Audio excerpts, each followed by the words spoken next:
gitu untuk kegiatannya. Kedua, salat serta salam tak lupa kita aturkan pada baginda Nabi kita Nabi Muhammad Sallallahu Alaihi Wasallam, dan semoga kita menjadi salah satu umatnya yang mendapatkan syafaatnya di yaumul akhir kelak. Amin ya rabbal alamin. Baik, sebelum kita melanjutkan ke agenda selanjutnya, mari kita buka terlebih dahulu kegiatan wedangan kali ini dengan bacaan basmalah bersama-sama. Bismillahirrahmanirrahim. Selanjutnya tilawatil Quran yang akan disampaikan oleh Ahina Raihan Quds. Tafadhal masykurah. Assalamualaikum warahmatullahi wabarakatuh. Waalaikumsalam warahmatullahi wabarakatuh.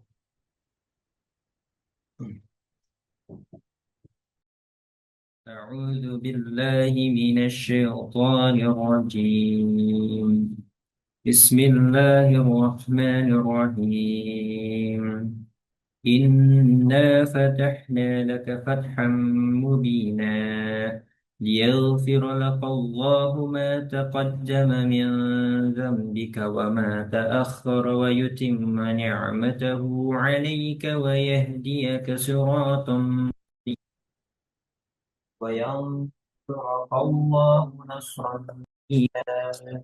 هو الذي أنزل السكينة في قلوب المؤمنين ليزدادوا إيمانا مع إيمانهم ولله جنود السماوات والأرض وكان الله عليما حكيما ليدخل المؤمنين والمؤمنات جنات تجري من تحتها الأنهار خالدين فيها ويكفر عنهم سيئاتهم وكان ذلك عند الله فوزا عظيما ويعذب المنافقين والمنافقات والمشركين والمشركات الظانين بالله ظن السوء عليهم دائرة السوء وغضب الله عليهم ولعنهم وأعد لهم جهنم وساءت Masing anak FIK kata kau. مصيرا ولله جنود السماوات والأرض وكان الله عزيزا حكيما إنا أرسلناك شاهدا ومبشرا ونذيرا لتؤمنوا بالله ورسوله وتعزروه وتوكروه وتسبحوه بكرة وأصيلا إن الذين يبايعونك إنما يبايعون الله يد الله فوق أيديهم فمن نكث فإنما ينكث على نفسه ومن أوفى بما عاهد عليه الله فسيؤتيه أجرا عظيما صدق الله العظيم والسلام عليكم ورحمة الله. Waalaikumsalam warahmatullahi wabarakatuh. Syukran jazakumullah khairan. Rehan Quds yang sudah membacakan tilawatul Quran. Semoga menambahkan keberkahan pada kegiatan wedangan sore hari ini begitu ya. Baik, mungkin tanpa berlama-lama ya kita melanjutkan pembahasan kita di pekan lalu gitu untuk apa namanya pada sore hari ini seperti itu yang nanti akan dibersamai nggih, dengan Ustadz Sujono terlebih dahulu. Mungkin nanti kalau misalkan dari Ustadz Dwi Budi bisa datang juga nanti bisa menambahkan seperti itu. Mungkin pada Ustadz Sujono waktu dan tempat kami persilahkan.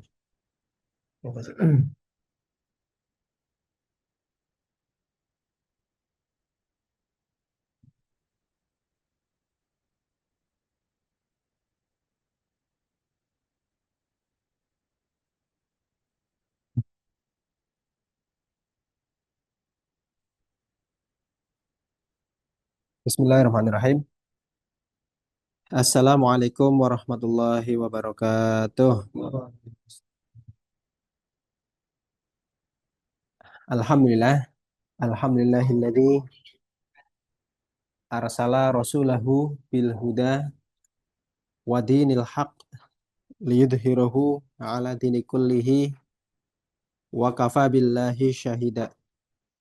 Asyhadu alla ilaha illallah wa asyhadu anna Muhammadan abduhu wa rasuluh. Allahumma shalli ala Muhammadin wa ala alihi wa sahbihi ajma'in.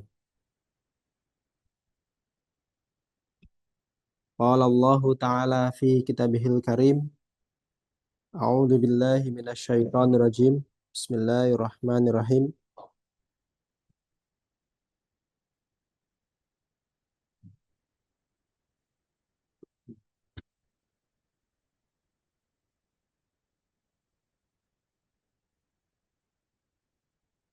Wa'bud rabbaka hatta ya'tiyakal yaqin. Wa qala Rasulullah sallallahu alaihi wasallam, ittaqillaha haitsu ma kunta wa atbi'i sayyatal hasanata tamhuha wa khaliqin nasa bi khuluqin hasanin. Alhamdulillah, teman-teman sekalian yang berbahagia, pada sore hari ini mari kita bersyukur pada Allah atas karunia-Nya yang sangat besar, yang tidak bisa ditukar dengan nilai materi sebesar apapun. Nikmat yang pertama adalah nikmat iman. Dengan iman inilah standing position kita jelas di sisi Allah, yaitu sebagai hambanya dan berhak memiliki privilege besok masuk surganya. Dengan iman inilah standing position kita juga jelas bahwa kita itu umatnya Nabi yang kelak di padang mahsyar itu kita dibariskan di belakangnya. Amin ya rabbal alamin. Yang kedua adalah nikmat Islam. Nikmat hati kita menerima dengan sukarela mengikuti apa yang dipandukan oleh Allah dalam Al-Quran dan Sunnah. Yang di dalamnya itu adalah syariat-syariat Islam. Dari bangun tidur sampai tidur lagi, hati kita sukarela untuk mengikuti aturan-aturan Islam. Kalau toh belum semuanya kita ikuti, tapi kita masih memiliki obsesi untuk bisa mengikuti keseluruhan ajaran Islam. Nah, ini nikmat yang besar sekali. Nikmat yang ketiga adalah nikmat kita oleh Allah dihimpun dengan para pecinta kebaikan. Kalau di luar sana, orang berhimpun membuat circle untuk berbuat salah, berbuat dosa, berbuat kerusakan. Nah, insya Allah kita hari ini oleh Allah diberi karunia untuk satu circle dengan para pecinta kebaikan, para pecinta kebenaran, bahkan para penempuh jalan itu. Suka duka bersama orang-orang yang mencintai kebaikan. Salam dan salam kita sampaikan pada uswah kita, beliau suri tauladan kita, baginda Nabi Muhammad Sallallahu Alaihi Wasallam. Pada keluarganya yang totalitas mendukung dakwahnya, kepada sahabatnya yang selalu menyertai perjuangan dakwah Nabi. Mari kita juga kirimkan sholawat kepada mereka. Teman-teman sekalian, pada pekan sebelumnya kita membincangkan dan merefresh kembali ingatan kita tentang makna ilah. Ya. Saya secara pribadi setelah ikut dalam kajian pekan kemarin itu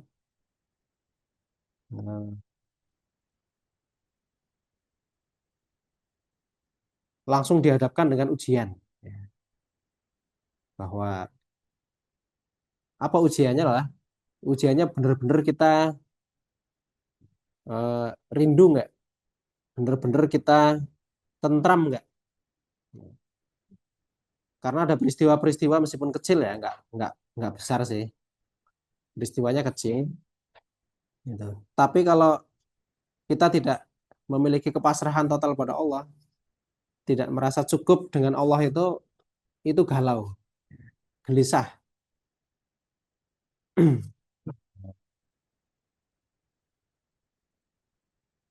Apa masalahnya misalkan ya, kekurangan harta, misalkan ya. Kekurangan harta ya. Bagi orang-orang seperti saya, yang anaknya 7 di rumah itu, begitu kehabisan beras itu pusing. Gitu ya. Tapi ya ada saja Allah bisa menolong kita gitu ya, dengan cara yang ya tidak pernah kita sangka itu loh. Tidak pernah kita duga, tidak pernah kita sangka di tengah kita kehabisan logistik, malah Allah datangkan yang jauh ya sesuai kebutuhan ya.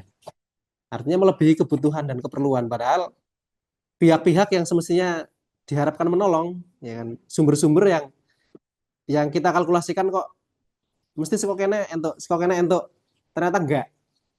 Malah Allah datangkan dari sumber lain yang tidak pernah kita sangka sama sekali.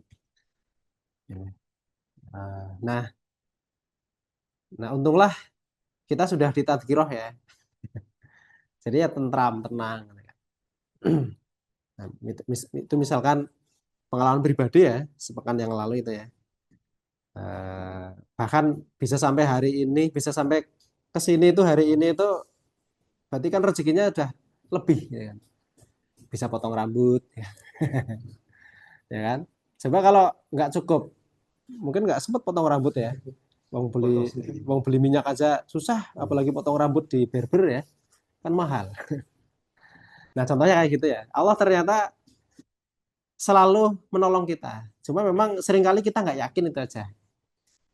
Nah, begitu kita sampai pada titik yakin, lalu Allah memberikan ketenangan, begitu ada ketenangan, ketentraman itu, nah itu tanda-tanda kita akan didekatkan dengan pertolongannya. Itu pengalaman pribadi ya. Dan begitu pun Nabi dan para sahabat ya. Itu lebih lebih gokil lagi ya pengalamannya dari kita. Yaitu ketika perang Badar. Ketika perang Badar, pasukan Nabi berjumlah berapa? 300-an ya. Tujuan perang perang Badar itu awalnya untuk apa? Ya, untuk mencegat kafilah dagang, untuk diambil itu ya barang dagangnya. Nah, dengan harapan itu bisa mengobati harta yang ditinggalkan oleh orang orang Islam ya. Kaum muslimin itu kan hijrah dari Mekah ke Madinah, meninggalkan rumahnya, meninggalkan isi rumahnya, meninggalkan reputasinya, sosial, politik, ekonomi. Nah, begitu melihat ada informasi, ada kafilah dagang orang-orang Quraisy ke Syam itu lalu dicegat oleh kaum muslimin. Ternyata yang dijumpai adalah bukan kafilah dagang, tetapi armada perang, pasukan dengan persenjataan yang lengkap. Jadi kalau waktu itu panik, ya panik nggak? Ya pasti panik lah. Awalnya kan cuma nyegat orang lagi mau ke pasar ya. Nah ini ternyata yang ditemui malah pasukan dengan persenjataan lengkap. Artinya kalau nyegat pasukan dagang kan ya secukupnya saja kan. Pasti panik, pasti gundah, pasti galau. Akan tetapi apa yang dialami oleh Rasulullah dan para sahabat, ya, ya panik juga, panik ya. Bahkan Rasulullah itu sampai doanya itu menengadakan tangan yang nggak kayak biasanya ya. Kalau biasanya cukup membuka lebar sedikit ya ketiaknya itu sampai bener-bener ini. Bahkan sampai kalau sampai peperangan ini kalah, maka engkau tidak akan lagi disembah di muka bumi. Itu sampai ngancam kan sama Allah. Sampai sama Allah itu wah. Tapi ya begitulah ya doa orang terdesak itu seringkali emang ini apa ya menjadi statement-statement yang tidak ada jawaban kecuali ya. Gitu. Apa istilahnya? Pertanyaan retoris ya, statement yang retoris. Tidak bisa tidak kecuali ya jawabannya. Dan kata para ulama juga memang demikian ya. Allah tidak akan ngasih permintaan kita kecuali kalau itu sudah terdesak. Jadi kalau hari ini kok kita minta apa biasanya? Pajero, minta Mini Cooper, ya emang belum terdesak makanya nggak dikasih.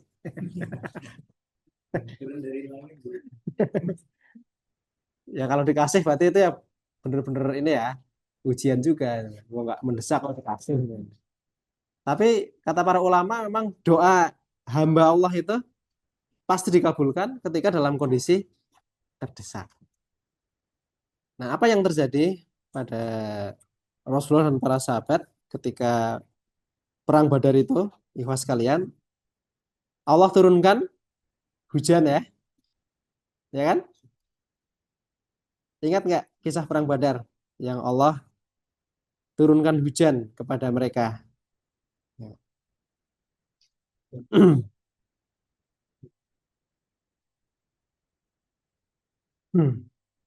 Di surat Al-Baqarah ayat 11.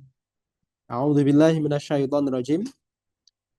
Idh yughashshikumul nu'asa amanatam minhu wa yunazzilu alaikum minas sama'i ma'al liyutahhirakum bih wa yudhiba ankum rijzas syaitani wa liyarbita ala qulubihim wa yuthabbita bihil aqdam. Ingatlah ketika Allah menjadikan kalian mengantuk sebagai suatu penentraman darinya, dan Dia menurunkan kepada kalian hujan dari langit untuk mensucikan kalian dengan hujan itu, untuk menghilangkan dari kalian gangguan syaitan, untuk menguatkan hati kalian, serta untuk meneguhkan kaki kalian. Nah, ikhwah sekalian, ketika seseorang merasa tentram, tenang, otomatis orang ini itu memiliki kepercayaan diri yang kuat. Ciri-ciri orang yang pede itu ya tenang. Contohnya apa? Ketika teman-teman mau menggarap soal UAS, ujian akhir semester, atau mau sidang skripsi yudisium, ya. Ketenangannya itu biasanya karena apa? Karena kita yakin telah menguasai persoalan, gitu kan? Artinya ada proses ikhtiar yang sudah kita lakukan dengan ikhtiar itu yakin nggak mungkin hasilnya itu zong gitu loh. Pasti ada hasilnya. Nah, meskipun hasilnya kita tidak bisa menghitung berapa ya, nanti ya dosen yang akan ngasih kan. Tapi begitu kita siap menguasai persoalan, biasanya kita merasa tenang. Ketambah faktor yang paling mendominasi kita, bahwa Allah pasti ya menolong kita. Wah itu pasti pede banget. Semakin pede. Begitupun Nabi dan para sahabat. Ketika perang Badar, meskipun jumlahnya kecil dengan peralatan dan persenjataan ala kadarnya, berhadapan dengan 1.000 pasukan dengan bersenjata lengkap, mereka tetap tenang. Ya, Allah turunkan ketenangan karena mereka yakin bahwa Allah pasti menolong. Ditambah mereka memang sudah berusaha pada titik ikhtiar yang maksimal. Jadi dua itu kuncinya ya. Usaha pada titik yang maksimal, yang kedua adalah yakin akan pertolongan Allah. Nah, kepercayaan diri itu penting teman-teman ya. PD itu penting, ketenangan itu penting. Apalagi ketika berhadapan dengan musuh, dengan kompetitor. Ini sebuah modal yang paling basic ketika berhadapan dengan kompetitor. Begitu kita sudah kelihatan grogi, tidak tenang, bicaranya tidak fasih, gitu kan. Wah itu celah untuk kita jadi bahan bulan-bulanan. Ya. Meskipun kita ada kekurangan, tapi kita memiliki ketenangan. Nah ini modal ketika berhadapan dengan masalah, ujian, termasuk di dalamnya itu ketika kita sedang bersaing dengan kompetitor. Itu ketenangan itu basic banget bagi kita. Dengan tenang itu kita tetap bisa berpikir apa? Jernih, ya kan? Gitu. Ketika Nabi Dan para sahabat mengatur strategi untuk menaruh pasukan. Apa strateginya waktu itu? Ya, menempatkan pasukan kaum muslimin di depan sumur Badar. Ini strategi yang otomatis mengunci eh, aset paling strategis yang ada di Medan Badar itu. Karena otomatis sumur dikuasai oleh pasukan kaum muslimin. Otomatis tidak akan kekurangan logistik, terutama minuman yang susah didapat di padang pasir. Sementara orang-orang kafir Quraisy tidak bisa mengakses sumur ini. Ini kan strategi yang sangat cerdik dan pasti hanya bisa dihasilkan oleh mereka yang berpikir jernih.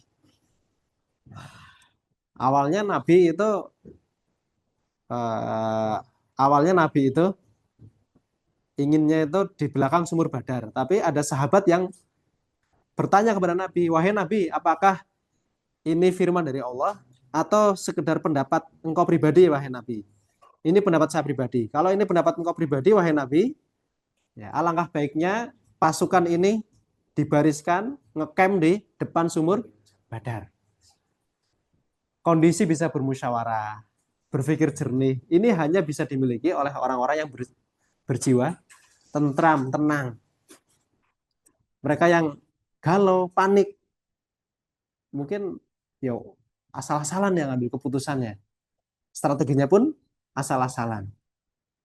Jadi ketenangan itu eh, ini niscaya dan pasti dimiliki oleh orang-orang beriman. Karena makna ilah itu salah satu adalah kita merasa tentram kepadanya. Apa?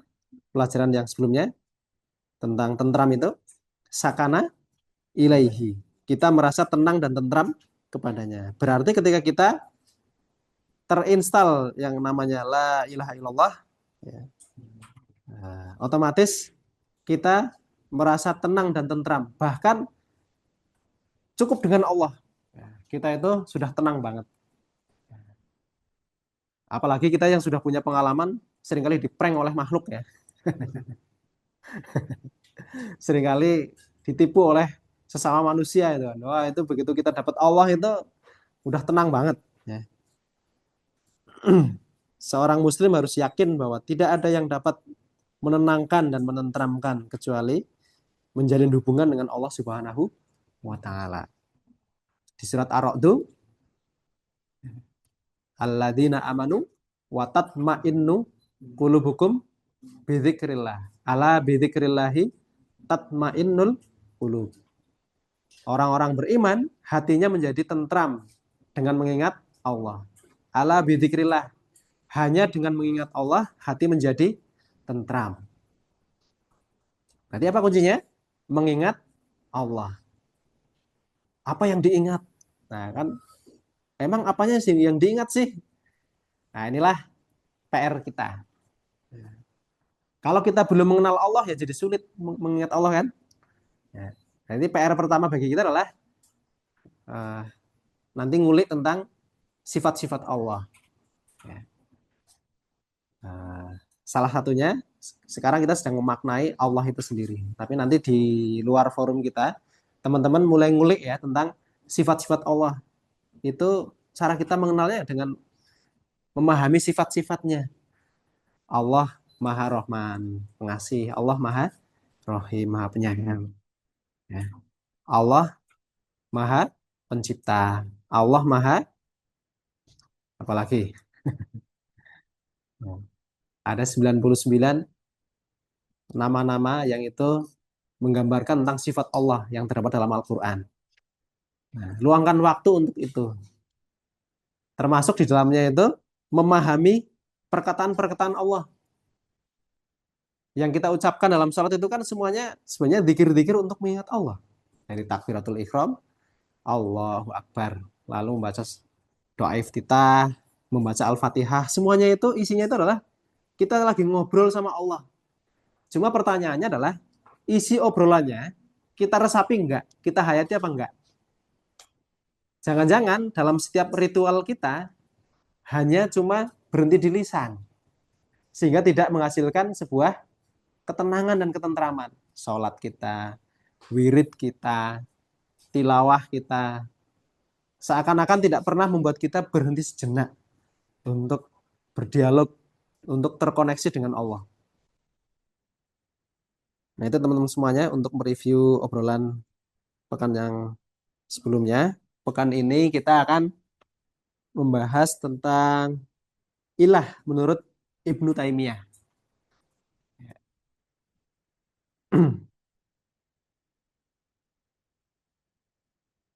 Eh, perlu dijelaskan nggak Ibnu Taimiyah? Eh, Singkat ya. Ya, beliau salah satu ulama yang paling terkemuka di zamannya. Ya, salah satu pembaharu dalam Islam. Nah, ketika umat Islam waktu itu dilanda kehancuran pada sisi-sisi ya semuanya ya, akidah, akhlak, moralitas. Nah, Ibnu Taimiyah itu hadir menjadi pembaharu, membangkitkan kembali kesadaran umat Islam untuk kembali kepada tauhid. Ya. Nah, beliau salah satu salah satu konsep yang dihasilkan oleh beliau adalah sistematika memahami Allah ya. Sistematika konsep tentang tauhid yang itu belum dirumuskan oleh di zaman Nabi dan para sahabatnya. Salah satu yang mendera kaum muslimin waktu itu adalah eh, materialisme, ya, paham filsafat dan itu membingungkan kaum muslimin. Lalu muncullah generasi Ibnu Taimiyah dan setelahnya. Salah satu muridnya itu adalah Ibnu Mandah. Ya, yang beliau merumuskan ada tauhid rububiyah, tauhid uluhiyah, tauhid asma wa sifat. Eh, yang ya sebagian umat Islam itu membid'ahkan ya. Apa itu? Nggak ada zaman Nabi, rububiyah, uluhiyah. Tapi sistematika pemahaman tentang tauhid itu penting di tengah umat Islam itu mengalami kebingungan. Sehingga menjadi sebuah konsep-konsep yang mudah dipahami. Ya.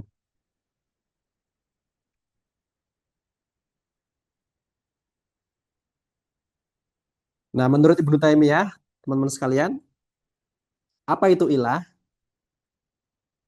Huwaladzi ya'lahul qalbu bikulil hub wa ta'zim wa tajlil wa takrim war roja wa khauf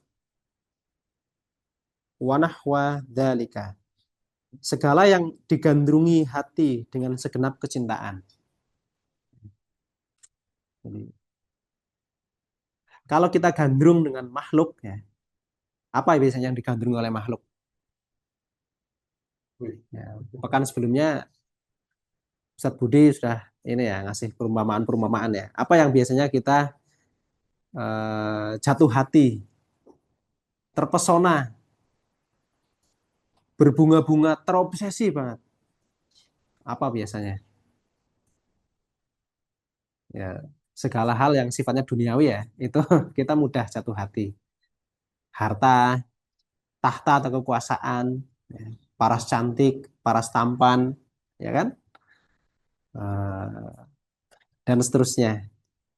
Kita itu mudah mudah gandrung, mudah jatuh hati, mudah tertambat. Bahkan untuk memperolehnya itu seseorang bisa mempersembahkan segalanya. Eh, Setiap kita mungkin gendernya masing-masing ya. Ada yang tidak mempan digoda wanita atau pria, tapi dia dikasih satu genggam berlian langsung jatuh ya. Gitu. Ada yang tidak mempan digoda harta, tidak mempan digoda wanita atau pria, tapi dikasih kekuasaan tumbang. Ya. Dan ini kisahnya banyak ya, tidak hanya di kita kaum muslimin ya, bahkan Saya pernah nonton film itu ya, yang judulnya The King's Speech. Ya. Ada yang pernah nonton film King's Speech? Itu kisah tentang seorang pangeran yang tidak bisa public speaking, tapi takdir mempertemukan dia dengan tahta kerajaan Inggris. Sebenarnya itu kakaknya semestinya, tapi kakaknya itu eh, tidak mau mewarisi tahta kerajaan Inggris itu, ya, karena syaratnya itu harus menikah dengan sesama darah biru. Kakaknya ini sudah terlanjur gandrung dengan wanita biasa, rakyat jelata. Jadi dia memilih menanggalkan mahkotanya demi demi apa? Demi gadis pujaannya. Akhirnya adiknya ini yang dapat, ya, adiknya yang dapat tahta kerajaan Inggris. Ini contoh ya. Contoh ternyata ada yang tidak mempan dengan tahta tapi dengan wanita lebih cenderung ya. Nah, kalau antum apa yang udah tumbang? Apa? Belum dapat semuanya. Belum semuanya. Ya, belum pernah ditawari semuanya ya. Ditawari uang triliun juga belum. Ditawari wanita cantik juga belum. Ditawari kursi jabatan juga belum ya. Ya nanti ya. Nanti antum akan ketemu ya. Mana yang lebih menggoda, ya kan? Harta, wanita, dan lain-lain ya. Sifatnya duniawi. Nah, semestinya bagi seorang mukmin itu yang paling menjadi obsesi adalah kecintaan pada Allah. Begitu mengenal Allah dengan segala sifatnya, dengan segala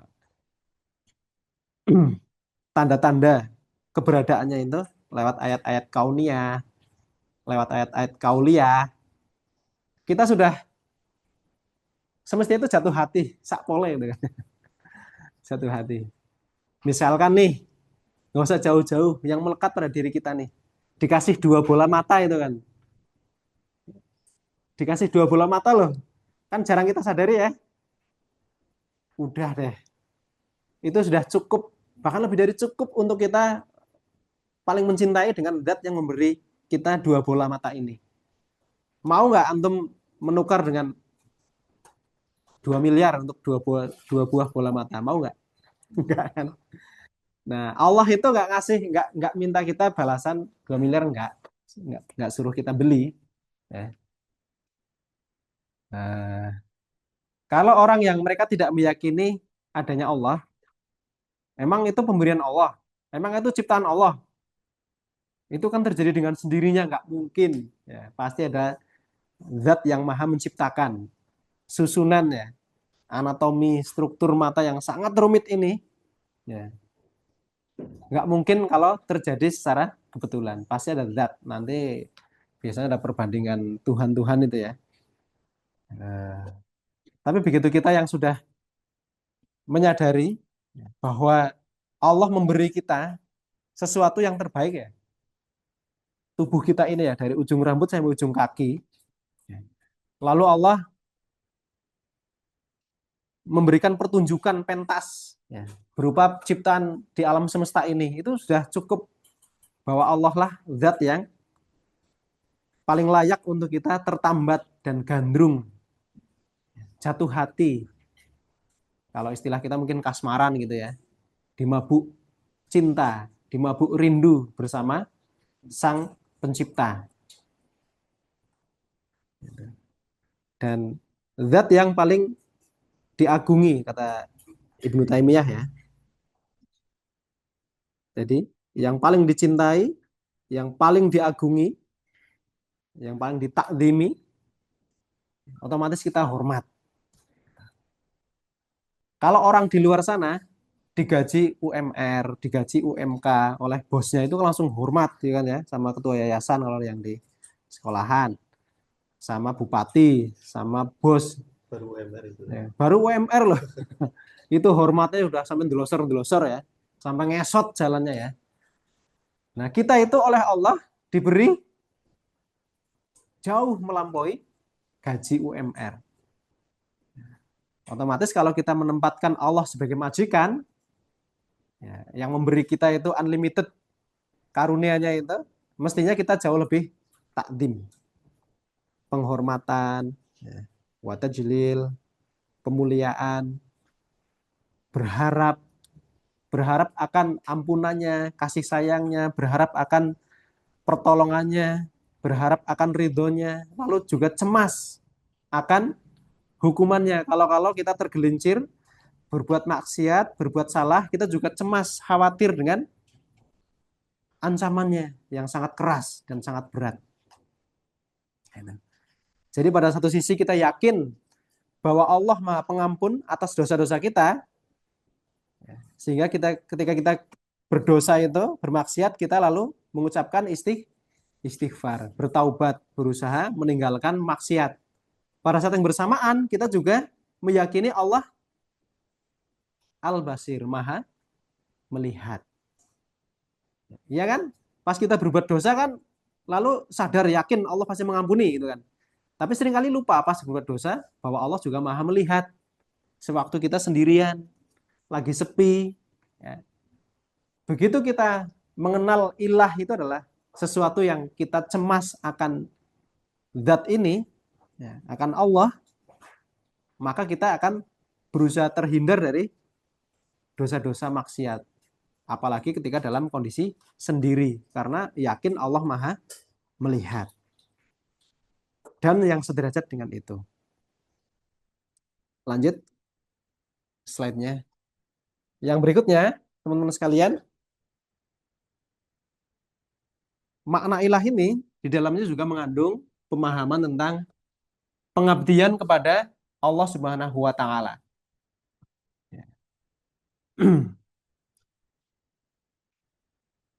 Apa bentuk konkretnya? Nah, ini istimewanya Ibnu Taimiyah di sini nih, ya.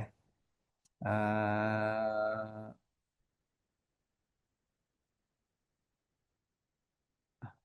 istimewanya di sini nih. Jadi beliau merumuskan ya sampai konkret bentuknya kayak apa, realisasinya. Ya. Kalau kita mengabdi berarti kita menempatkan Allah sebagai pemilik otoritas yang pertama ya. Yang kedua, pemilik ketaatan yang paling harus ditaati. Ketaatan kepada selain Allah tidak boleh mengabaikan atau bertentangan dengan ketaatan kita kepada Allah. Nanti implementasinya itu Masya Allah di luar sana ya. Di kehidupan sehari-hari itu seringkali kita berada pada sebuah sistem di mana sistem itu menuntut kita harus patuh, tapi kepatuhan kita pada saat yang bersamaan itu adalah melanggar ketaatan kita kepada Allah. Kita pilih mana, kadang-kadang di hadapan pada situasi kita harus memilih. Gitu. Misalkan sistem yang korup, ya. Sistem yang curang, sistem yang merusak, dan seterusnya. Allah Maha pemilik kedaulatan. Jadi kedaulatan kita pun diserahkan sepenuhnya kepada Allah Subhanahu wa taala. Lanjut. Pertama, Allah pemilik otoritas. Hak memerintah dan memimpin ada di tangan Allah, bukan di tangan yang lain.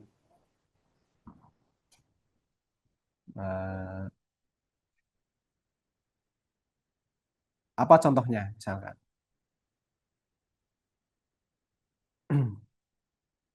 memerintah dan memimpin ada di tangan Allah, bukan yang lain. Artinya, ketaatan kita kepada selain Allah harus dipastikan. Ketaatan kita terhadap pemerintah, terhadap kepemimpinan, sepanjang itu sejalan dengan ketaatan kepada Allah, it's okay. Ya, kalau ternyata bertentangan, misalkan ya, ada atasan kita yang menyuruh berbuat kerusakan, berbuat dosa, berbuat curang, berbuat aniaya, berbuat zalim, maka harus kita koreksi. Kita harus jelas standing position-nya berada pada pihak yang berani untuk memberikan koreksi. Misalkan nih, apa ya? Ini bulan apa sekarang? November, Oktober, November, Desember. Nah, akhir tahun kan biasanya ini kan tutup tahun, organisasi, lembaga, perusahaan, dan biasanya menghitung laba bersih dari usaha di sebuah perkumpulan apalah, apakah bisnis ya, dan sejenisnya. Lalu untuk merayakan, bosnya itu wajib mewajibkan karyawannya untuk hadir pesta, party. Dan di situ semua karyawannya harus mabuk. Nah, teman-teman kan Islam nih, Muslim. Nah, semestinya bagi orang yang berakidah Islam, ya, berani mengatakan, ya, untuk mabuk saya tidak ikut ya bos, silakan misalkan ya. Saya untuk hal ini saya tidak ikut. Gitu. Saya hadir tapi tidak ikut mabuk. Gitu. Bahkan kalau bisa itu menyarankan ya, kalau bisa jangan mabuk ya bos. Karena seringkali ada yang kayak gitu. Bahkan di organisasi mahasiswa, beberapa saya dapat laporan itu agenda perayaan tutup tahun demisioner itu diakhiri dengan ya minum-minuman keras ya. Gitu. Ketua BEM-nya yang mencontohkan bahkan ya, di sebuah ormawa tertentu ya. Saya tidak sebut kampusnya, khawatir ini pencemaran nama baik. Ini bisa kita lihat di surat ke-7, surat apa? Al-An'am ayat 54. A'udzu billahi minasyaitonir rajim. Bismillahirrahmanirrahim.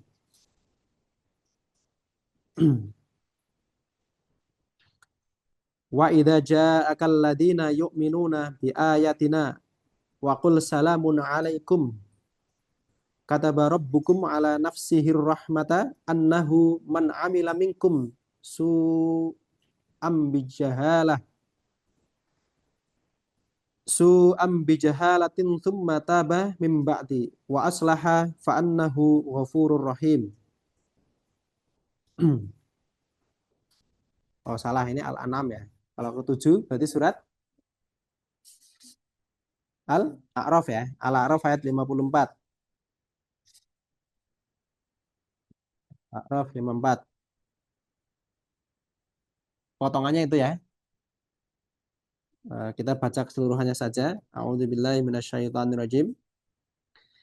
Inna rabbakumullahu alladzi khalaqas samawati wal ard fi sittati ayyamin tsumma istawa 'alal 'arsy yughshil lailan nahara yatlubu hasithaha hasitha wasyamsa wal qamara wan nujuma musakhkharatin bi amri ala lahul khalqu wal amr tabarakallahu rabbul alamin. Sesungguhnya Tuhan kamu ialah Allah yang telah menciptakan langit dan bumi dalam 6 masa. Lalu dia bersemayam di atas arsy. Dia menutupkan malam kepada siang yang mengikutinya dengan cepat. Dan diciptakannya pula matahari, bulan dan bintang-bintang. Masing-masing tunduk kepada perintahnya. Ingatlah, menciptakan dan memerintahkan hanyalah hak Allah. Alalahul khalqu wal amr. Maha suci Allah, Tuhan semesta alam. Nah, di sini, di ayat ini itu, isinya itu sebenarnya pertunjukan kemahakuasaan Allah. Menciptakan alam semesta dalam 6 masa. Ini yang diyakini oleh para fisikawan, para astronomi itu sebagai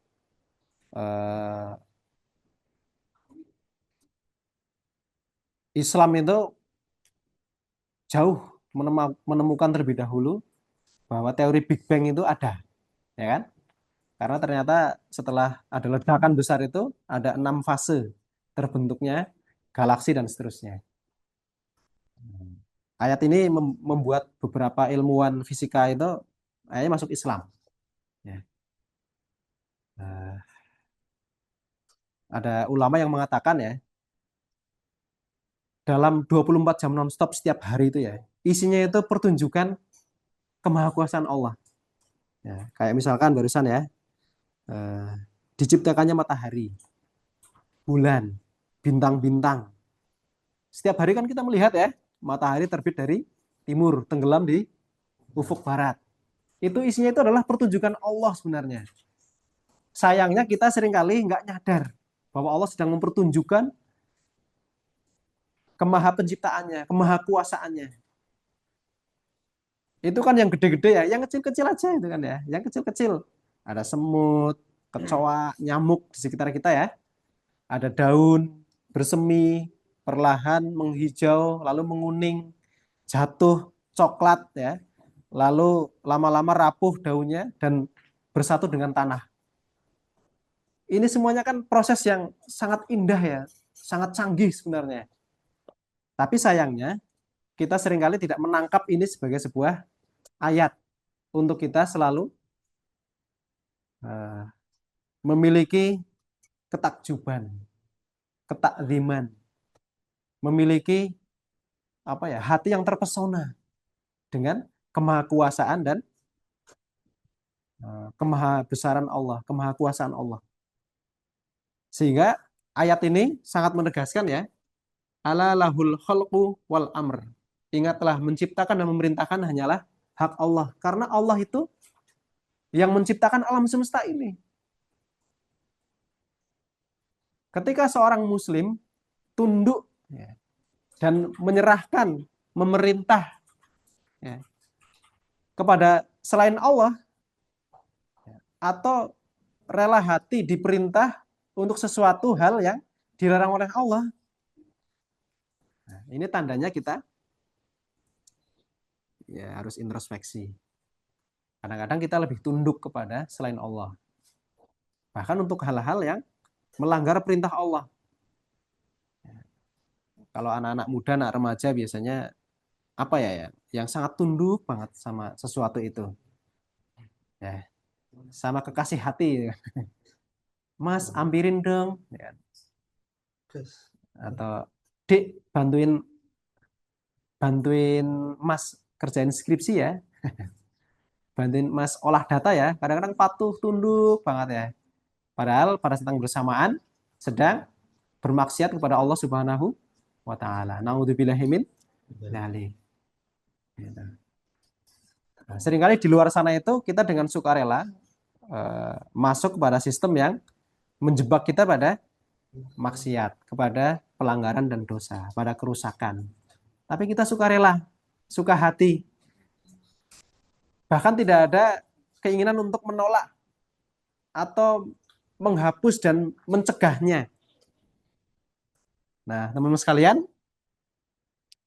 ayat ini, keyakinan ini, konsep ini mendasari kita untuk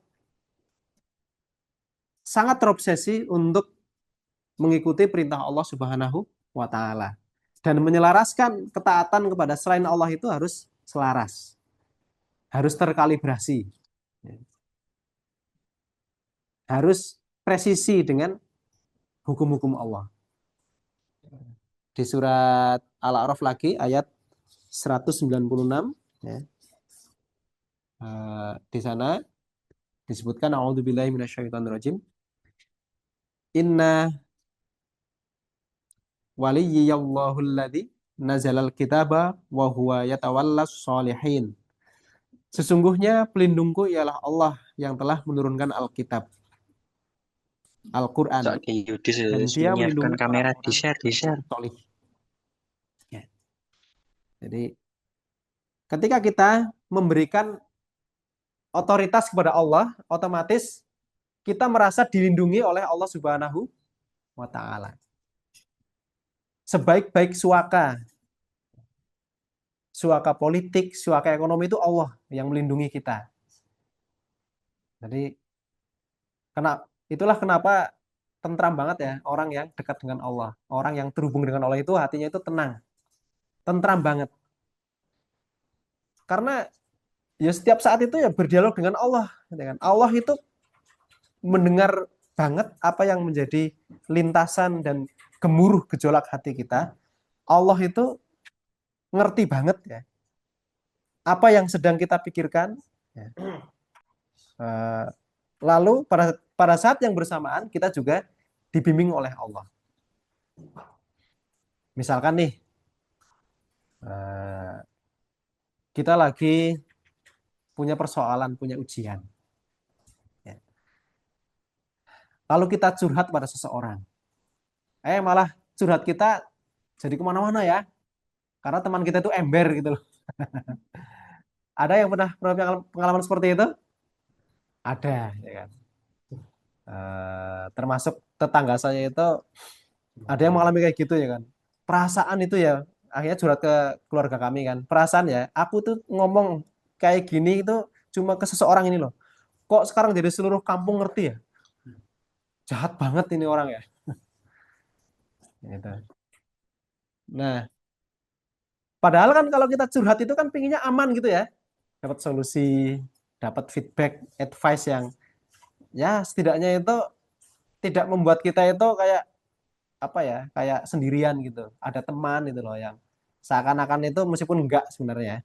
Tapi karena penerimaan dia, karena cara dia mendengarkan kita itu baik ya, maka kita merasakan ada seseorang yang menemani situasi kita yang lagi sulit. Nah, teman-teman sekalian, begitu kita memaknai ilah ini bahwa Allah itu memberi otoritas, pemilik otoritas, otomatis interaksi kita dengan Allah itu interaksi yang merasa terlindungi. Ya. Bagaimana caranya agar interaksi kita itu dalam bentuk interaksi yang merasa terlindungi? Ya. Saya ingin selalu kembali ke ayat yang awal tadi itu. Alladzina amanu wa tatma'innu qulubuhum bidzikrillah. Yaitu orang-orang yang beriman, hatinya menjadi tentram dengan mengingat Allah. Aku sudah baca Quran, aku sudah sholat, aku sudah wirid, tapi kok nggak tenang-tenang ya? Ya, jangan-jangan cara mengingatnya yang belum benar, gitu aja kan? Eh, Kalau dalam ilmu psikologi pembelajaran ya, level pengetahuan kita itu kan mulai pertama itu dari apa ya namanya? Menghafal ya, itu level kognitif paling rendah. Lalu memahami, lalu di atasnya menjelaskan, ya kan? Mengaplikasikan, yang terakhir adalah mengkreasikan, yang terakhir mengevaluasi. Nah, mengevaluasi ini boleh disetarakan dengan menghayati. Ya, jadi levelnya itu sampai bisa mengolah, ya, ngerti betul. Ya, kalau pada konteks kita memahami nilai, itu levelnya penghayatan. Jangan-jangan kalau zikir kita, sholat kita, tilawah kita kok belum bisa menenteramkan kita, karena belum kita hayati makna-maknanya. Membaca Al-Quran tidak sampai tadabbur. Ya. Mengingat asma Allah, sifat-sifat Allah, tidak sampai menghayati sifat-sifatnya. Memahami betul apa yang menjadi sifat Allah. Ya wajar, sholat kita tidak mengantarkan kita pada ketentraman dan ketenangan. Apakah sekali sholat langsung tenang? Ya enggak. Ya. Salafus Saleh itu mereka menyebut perjuangannya itu sebagai sebuah riyadhah. Ya. Mereka yang melakukan usaha tazkiyatun nafas itu menyebut proses untuk mengenal Allah, berkomunikasi dengan Allah dengan baik dan benar itu dalam bentuk riyadhah. Ya. Kita bisa belajar dari generasi awal Islam ya. Nabi dan para sahabat 10 tahun awal perjuangan dakwahnya. Amalannya adalah apa? Qiyamul Lail, ya kan? Qiyamul Lail itu 10 tahun pertama hukumnya wajib bagi umat Islam. Ya. Di surat Al-Muzammil itu kan, ya ayyuhal muzammil, qumil laila illa qalila. Ya. Jadi bayangkan ya, itu kan riyadhah loh, harus ditingkatkan. Ya emang nggak mudah, butuh proses. Misalkan ya, rajin qiyamul lail, itu kan, itu kalau nggak mungkin bisa itu, nggak mungkin bisa. Itu pasti sudah melalui proses yang luar biasa kita. Meyakini bahwa ini adalah jalan untuk ketemu dengan Allah, jalan untuk ngobrol dengan Allah, jalan untuk paling dekat dengan Allah itu ya, qiyamul lail itu. Dan itu dimiliki oleh generasi awal Islam, Nabi dan para sahabat. Bayangkan malam-malam ya, lagi enak-enaknya mancal selimut ya. Kecuali yang gamers ya, malah malam ya, lagi banter-banternya internetnya. Lalu kita tinggalkan ya sejenak untuk qiyamul lail, itu kan luar biasa loh. Di tengah Allah lagi turun dari langit ketujuh ke langit dunia. Itu kan waktu sepertiga malam terakhir. Dan kita meyakini itu. Berarti kan Allah lagi deket banget ya Allah ya. Mungkin kalau kita yang orang fisika itu, berarti lagi di atmosfer bumi ini ya Allah ya. Ya, zatnya itu deket banget. Dan Allah mengatakan, mintalah kepadaku, akan aku kasih, kata Allah ya. Turun ke langit dunia setiap sepertiga malam terakhir, mohon ampunlah padaku, maka pasti akan ku ampuni. Orang yang bangun malam dengan pengharapan ya ditolong oleh Allah, diampuni oleh Allah, itu pasti orang yang sangat matang dan mapan jiwanya, apalagi sudah sampai istiqomah seperti Nabi dan para sahabat. Sehingga tekanan, ya, ujian, eh, tribulasi sehebat apapun selalu bisa dihadapi oleh Nabi dan para sahabat dengan hati yang tenang, selalu optimis. Kalau yang sebelumnya itu selalu apa namanya? Itminan, tenang, selalu syaja'ah, berani itu kan? Selalu tenang, syaja'ah dan optimis. Ya, tidak pernah pesimis dalam menghadapi kehidupan.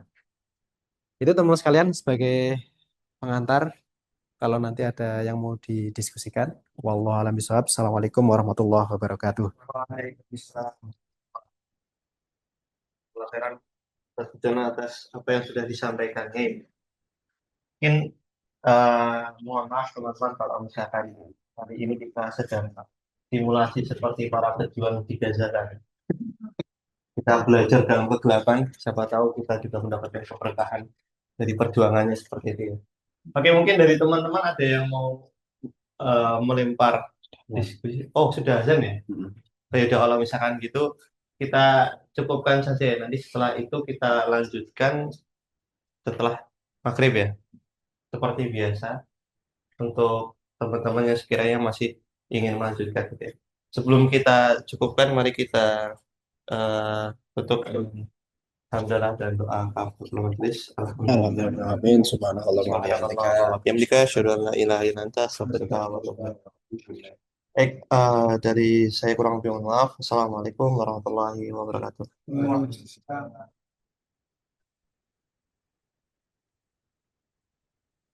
Mati lampu Pak Ustadz. Mati lampu.